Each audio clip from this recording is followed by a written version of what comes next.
প্রথমেই দেখে নেব আজকের সংবাদ শিরোনাম।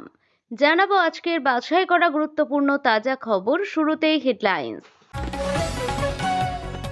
এয়ার ইন্ডিয়ার পর ইন্ডিগোর ফের বিপত্তির মাঝে পড়ল যাত্রীবাহী বিমান। উত্তরবঙ্গে বন্যার তাণ্ডব, 37টি ত্রাণ শিবিরে আশ্রয় প্রায় 9,000, উদ্ধার কাজে তৎপর নবান্ন। হঠাৎ নেমে এলো পাথর কাদা স্রোত, ধসে ধ্বংসস্তূপের নিচে চাপা পড়ল বাস, হিমাচলে মৃত বেড়ে 18। বিনা প্ররোচনায় তৃণমূলের পার্টি অফিসে হামলা বিজেপির, বুধবার ত্রিপুরায় যাচ্ছে প্রতিনিধি দল। পদ হারাতে পারেন সর্বভারতীয় ফুটবল ফেডারেশনের একাধিক কর্তা, কি এমন আছে নতুন সংবিধানে?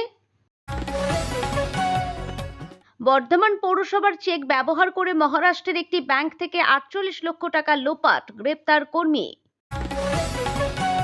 স্মার্ট সিটির পথে সেক্টর 5 চালু হচ্ছে স্বয়ংক্রিয় নজরদারি ব্যবস্থা। আসছি বিস্তারিত খবরে। এয়ার ইন্ডিয়ার পর ইন্ডিগোর ফের বিপত্তির মাঝে পড়ল যাত্রীবাহী বিমান। ওড়ার পরপরই নামিয়ে আনা হলো বিমান। ইন্ডিগোর একটি বিমান আকাশে ওড়ার পরপরই তার উড়ান বন্ধ করা হয়। নাগপুর আহমেদাবাদে বিমানটির ত্রুটি দেখা দেওয়ায় তার উড়ান বন্ধ করা হয় সঙ্গে সঙ্গে। তবে কি ধরনের ত্রুটি দেখা যায় বিমান ওড়ার পর, সে বিষয়ে এখনো কিছু জানা যায়নি। আজ কলম্বো চেন্নাইয়ের একটি এয়ার ইন্ডিয়ার বিমানের উড়ান বন্ধ করা হয়। এয়ার ইন্ডিয়ার বিমানটি ওড়ার পরপরই সেটিতে ধাক্কা দেয় পাখি, যার জেরে বিমানে ক্ষতির আশঙ্কায় তার উড়ান বন্ধ করে দেওয়া হয় তৎক্ষণাৎ। উত্তরবঙ্গে বন্যার তাণ্ডব, 37টি ত্রাণ শিবিরে আশ্রয় প্রায় 9,000, উদ্ধার কাজে তৎপর নবান্ন। উত্তরবঙ্গ জুড়ে বন্যা ও ভূমিধসে বিপর্যস্ত জনজীবন। দার্জিলিং, আলিপুরদুয়ার, জলপাইগুড়ি ও কোচবিহার সব জেলাতেই চলছে ত্রাণ ও পুনর্গঠনের কাজ। নবান্ন সূত্রে জানা গিয়েছে, ক্ষতিগ্রস্ত এলাকায় মোট 37টি ত্রাণ শিবির চালু রয়েছে, যেখানে এখনো পর্যন্ত 8,859 জন দুর্গত মানুষ আশ্রয় নিয়েছেন। পাশাপাশি দুর্গতদের জন্য চালু হয়েছে 49টি গ্রুয়েল কিচেন, যেখানে প্রতিদিন খাবার পরিবেশন করা হচ্ছে। সরকারি পরিসংখ্যান অনুযায়ী জলপাইগুড়ি জেলায় সর্বাধিক ক্ষয়ক্ষতি হয়েছে। সেখানে 23টি ত্রাণ শিবিরে 7,812 জন মানুষ আশ্রয় নিয়েছেন এবং 32টি কমিউনিটি কিচেন চালু রয়েছে। আলিপুরদুয়ারে 5টি শিবিরে 660 জন, দার্জিলিংয়ে 8টি শিবিরে 327 জন এবং কোচবিহারে একটি শিবিরে 60 জন দুর্গত মানুষ রয়েছেন।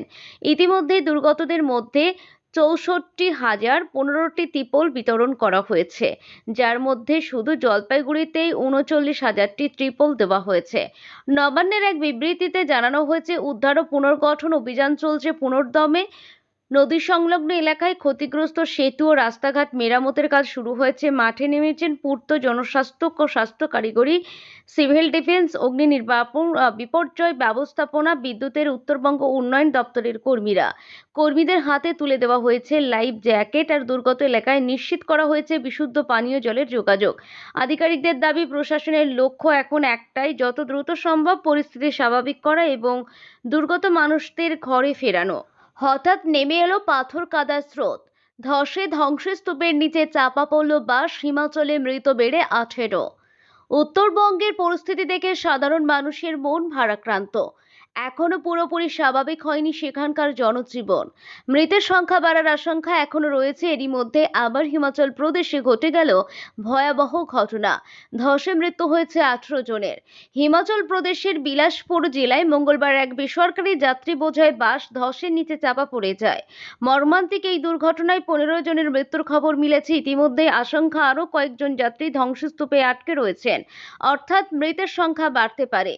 স্থানীয় সূত্রে জানা গেছে, বিলাসপুরের বল্লু সেতুর কাছে হঠাৎ পাহাড় থেকে নেমে আসে বিপুল কাদা ও পাথরের স্রোত। মুহূর্তের মধ্যে ধসের জেরে চাপা পড়ে মারোটার কালাউল রুটে চলা ওই বাসটি। ধসের আঘাতে বাসটি সম্পূর্ণ ভেঙে গুড়িয়ে যায়। এ পর্যন্ত 3 জন যাত্রীকে জীবিত উদ্ধার করা হয়েছে বলে প্রশাসন জানিয়েছে। ধসের নিচে এখনো কেউ আটকে রয়েছে কিনা তা জানতে চলছে তল্লাশি উদ্ধার অভিযান। ঘটনাস্থলে পৌঁছেছে পুলিশ, দমকল এবং রাজ্য বিপর্যয় মোকাবিলা দপ্তরের দল। ঘটনার ভিডিওতে দেখা গেছে, জেসিবি মেশিন দিয়ে ধ্বংসস্তূপ সরানোর চেষ্টা চলছে। স্থানীয় বাসিন্দারা উদ্ধার কাজে হাত লাগিয়েছেন। মাটির নিচে চাপা পড়া বাসের কিছু অংশ উদ্ধার হলেও বাসটির কাঠামো প্রায় সম্পূর্ণ ভেঙে গেছে। প্রশাসন জানিয়েছে, বৃষ্টিপ্রবণ পাহাড়ি এলাকায় আরও ধস নামার আশঙ্কা থাকায় উদ্ধার কাজ অত্যন্ত সতর্কতার সঙ্গে চলছে। কয়েক সপ্তাহ আগেও হিমাচল প্রদেশে ব্যাপক ক্ষয়ক্ষতি হয়েছিল। মেঘভাঙা বৃষ্টি এবং হড়পা বহু জেলা জলের তলায় চলে যায়, দোকান বাড়ি ঘর ধূলিসাৎ হয়ে যায়। মাত্র কয়েকদিনের ব্যবধানে ফের মর্মান্তিক দুর্ঘটনা ঘটল সে রাজ্যে। রাজ্যের বিপর্যয় মোকাবিলা দপ্তরের সর্বশেষ রিপোর্ট অনুযায়ী 20 জুন থেকে 21শে সেপ্টেম্বর পর্যন্ত প্রবল বৃষ্টির ফলে বিভিন্ন ঘটনায় মৃত্যু হয়েছে অন্তত 261 জনের। পাশাপাশি দুর্গম পাহাড়ি রাস্তায় দুর্ঘটনায় প্রাণ হারিয়েছে আরও 187 জন। সব মিলিয়ে মৃতের সংখ্যা দাঁড়িয়েছে 448। বিনা প্ররোচনায় তৃণমূলের পার্টি অফিসে হামলা বিজেপির। বুধবার ত্রিপুরায় যাচ্ছে প্রতিনিধি দল। ত্রিপুরায় তৃণমূলের পার্টি অফিসে হামলা চালালো বিজেপি। ভাঙচুর করা হলো নেত্রী অভিষেক বন্দ্যোপাধ্যায়ের ছবি দেওয়া ভিনাইল বোর্ড, ছেঁড়া হলো পোস্টার ব্যানার। পুলিশের সামনে এই হামলার ঘটনা ঘটলেও তারা কোনো রকম বাধা দেয়নি, স্রেফ দর্শকের ভূমিকা পালন করেছে। এই প্রেক্ষিতে বুধবার ত্রিপুরা যাচ্ছে তৃণমূলের 6 সদস্যের প্রতিনিধি দল। এই দলে রয়েছেন সাংসদ প্রতিমা মণ্ডল, সায়নী ঘোষ, মন্ত্রী বীরবাহা হাসদা, দলের রাজ্য সাধারণ সম্পাদক ও মুখপাত্র কুণাল ঘোষ, যুবনেতা সুদীপ ব্রাহা এবং সাংসদ সুস্মিতা দেব। ত্রিপুরা পৌঁছে পার্টি অফিসে পৌঁছে সরজমিনে পরিস্থিতি খতিয়ে দেখবেন তৃণমূলের প্রতিনিধি দল। কথা বলবেন স্থানীয় তৃণমূল নেতা কর্মীদের সঙ্গেও। পুলিশের সামনে তৃণমূলের দলীয় দফতরে হামলা চালানো হয়েছে, ভাঙচুর চালানো হয়েছে, ফলে বিজেপির পুলিশ কোনোভাবেই এর দায় এড়াতে পারে না। যদিও মুখ লুকোতে ও পিঠ বাঁচাতে ত্রিপুরা বিজেপি এখন নানা ফন্দি ফিকির চালাচ্ছে, তবে এই ঘটনার তীব্র প্রতিবাদ জানিয়েছে দল। আরও জোরালো হবে প্রতিবাদ, প্রতিরোধ, জবাবদিহি চাওয়া হবে স্থানীয় প্রশাসনের কাছে। পদ হারাতে পারেন সর্বভারতীয় ফুটবল ফেডারেশনের একাধিক কর্তা। কি এমন আছে নতুন সংবিধানে? ভারতীয় ফুটবলে চালু হচ্ছে নতুন সংবিধান, তবে সেই নতুন সংবিধান চালু হলে কিন্তু বিপাকে পড়তে পারেন সর্বভারতীয় ফুটবল ফেডারেশনের একাধিক কর্তা। প্রসঙ্গত, গত 19শে সেপ্টেম্বর ফেডারেশনের নতুন সংবিধানকে চূড়ান্ত করেছে সুপ্রিম কোর্ট। আগামী 4 সপ্তাহের মধ্যে তা বাস্তবায়িত করতে হবে। তবে সেই সংবিধানের একটি নিয়ম নিয়ে বেশ চাপে আছেন দিল্লির ফুটবল হাউসের কর্তারা। সেই নিয়মের জেরে পদ হারাতে পারেন অনেকেই। আগামী রবিবার এআইএফএফ এর বার্ষিক সাধারণ সভা রয়েছে, সেখানে এই সংবিধানটি আনুষ্ঠানিকভাবে চালু করা হবে বলে খবর। আর এটি তৈরি করেছেন প্রাক্তন বিচারপতি এল নাগেশ্বর রাও। তবে সুপ্রিম কোর্ট অবশ্য তাতে কিছু বদল আনে। এরপরেই কোর্টের নিয়মকে কেন্দ্র করে সমস্যা দেখা দিয়েছে। 25.3C ধারা অনুযায়ী যে ব্যক্তি ফেডারেশনের কর্মসমিতিতে নির্বাচিত হবেন এবং একই সঙ্গে তিনি যদি কোনো রাজ্য সংস্থার পদেও থাকেন, তাহলে যে কোনো একটি পদ থেকে তাকে পদত্যাগ করতে হবে। সেই পদ না ছাড়লে অটোমেটিক রাজ্য সংস্থায় তার জায়গা এমনিতেই ফাঁকা হয়ে যাবে। অর্থাৎ নতুন এই সংবিধান চালু হয়ে গেলে কর্মসমিতির সদস্যরা আর রাজ্য সংস্থার কর্তা হিসাবে থাকতে পারবেন না। কিন্তু কেউ যদি সর্বভারতীয় ফুটবল ফেডারেশনের কর্মসমিতির পদ ছেড়ে দেন, সেক্ষেত্রে রাজ্য সংস্থার দায়িত্বে থেকে যেতে পারবেন। বর্ধমান পৌরসভার চেক ব্যবহার করে মহারাষ্ট্রের একটি ব্যাংক থেকে 48 লক্ষ টাকা লোপাট, গ্রেপ্তার কর্মী। বর্ধমান পৌরসভার চেক ব্যবহার করে একটি রাষ্ট্রায়ত্ত ব্যাংকের মহারাষ্ট্রের নাগপুরের হিঙ্গনঘাট শাখা থেকে প্রায় 48 লক্ষ টাকা হাতানোর অভিযোগ উঠেছে। ওই ব্যাংকের শাখার অভিযোগের ভিত্তিতে তদন্ত শুরু করেছিল মহারাষ্ট্রের আর্থিক অপরাধ দমন শাখা। প্রতারণার অভিযোগে বর্ধমান পৌরসভায় অ্যাকাউন্ট্যান্টকে গ্রেপ্তার করা হয়েছে। ধৃতের নাম সমীর কুমার মুখোপাধ্যায়। সোমবার রাতে বর্ধমান থানার সাহায্য নিয়ে মহারাষ্ট্রের আর্থিক অপরাধ দমন শাখা তাকে গ্রেপ্তার করে। মঙ্গলবার ধৃতকে বর্ধমান সিজিএম আদালতে হাজির করানো হয়, যদিও পৌরসভা এই গ্রেপ্তারির বিরোধিতা করেছে।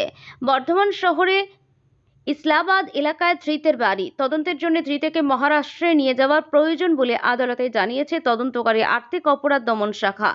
মহারাষ্ট্রে নিয়ে যাওয়ার জন্য 3 দিনের ট্রানজিট রিমান্ডের আবেদন জানান আর্থিক অপরাধ দমন শাখার তদন্তকারী অফিসার। সেই আবেদন মঞ্জুর করেছেন বিচারক। পৌরসভার চেয়ারম্যান পরেশচন্দ্র সরকার আদালত চত্বরে বলেন, ব্যাংকের গাফিলতিতেই এই ঘটনা হয়েছে। বিষয়টি জানতে পেরে আমরা বর্ধমান থানাকে জানাই, তারই মধ্যে মহারাষ্ট্র পুলিশ তদন্ত শুরু করে দেয়। অ্যাকাউন্ট অ্যাকাউন্টেন্ট মহারাষ্ট্রে গিয়ে কিভাবে নকল চেক তৈরি করে টাকা তোলা হয়েছিল তার প্রমাণ দিয়ে আসেন। তার বিরুদ্ধে মামলা করা ঠিক নয়। আর্থিক অপরাধ দমন শাখা সূত্রে জানা গিয়েছে 2024 সালের 6ই আগস্ট পৌরসভার চেক ব্যবহার করে একটি রাষ্ট্রায়ত্ত ব্যাংকের অ্যাকাউন্ট থেকে 48,21,000 টাকা তুলে নেওয়া হয়। তারপর আরও একটি চেকে টাকা তোলা হয়। দিন কয়েক পরে 97,52,000 টাকার একটি চেক জমা পড়ে। ব্যাংক থেকে পৌরসভার কাছে চেক জমা পড়ার বিষয়ে জানতে চাওয়া হয়। পৌরসভার দাবি, যেসব নম্বরে চেক ব্যবহার করে টাকা তোলা হয়েছে বা তোলার জন্য জমা পড়েছে সেই সবকটি চেকই পৌরসভার হেফাজতে রয়েছে। চেক গ্রহণ করে পৌরসভার অ্যাকাউন্ট থেকে টাকা তোলা হয়েছে বলে পৌরসভার দাবি। পৌরসভা ব্যাংকের কাছে টাকা ফেরতের জন্য চিঠি দেয়। ব্যাংক পৌরসভাকে টাকা ফিরিয়ে দেয়। ব্যাংকের তরফে মনীষ উত্তম জিগরল হিঙ্গনঘাট থানায় অভিযোগ দায়ের করেন। তার ভিত্তিতে প্রতারণা ও অর্থ আত্মসাতের ধারায় মামলা রুজু করে মহারাষ্ট্র থানায়। তদন্তে নেমে পুলিশ বিনোদ নামের রাও মাতে, তুষার মূর্তিধর হারনে, ভূষণ মহেন্দ্র পান্ডে, অনুপ, অজিত কুমার কোঠারিকে গ্রেপ্তার করে। ঘটনায় অভিযুক্ত শ্রাবণ আন্না এখনো ধরা পড়েনি। স্মার্ট সিটির পথে সেক্টর 5 চালু হচ্ছে স্বয়ংক্রিয় নজরদারি ব্যবস্থা।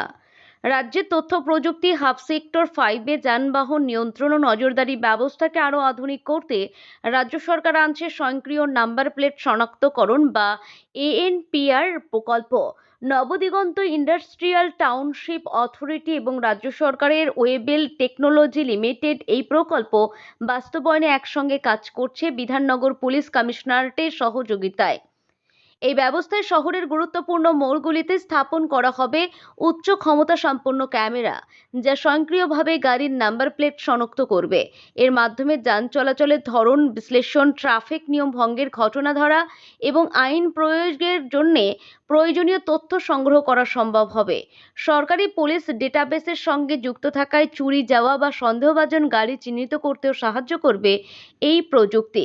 প্রথম পর্যায়ে সেক্টর 5-এর 4টি গুরুত্বপূর্ণ মোড়ে মোট 15টি ইনফ্রারেড যুক্ত AHD ANPR ক্যামেরা বসানো হবে। স্থানগুলি হল বেনফিশ, ফিলিপস মোড়, 215 বাস স্ট্যান্ডে, পোস্ট অফিসের সামনে এবং ওই বাস স্ট্যান্ডের ডান দিকের মোড়।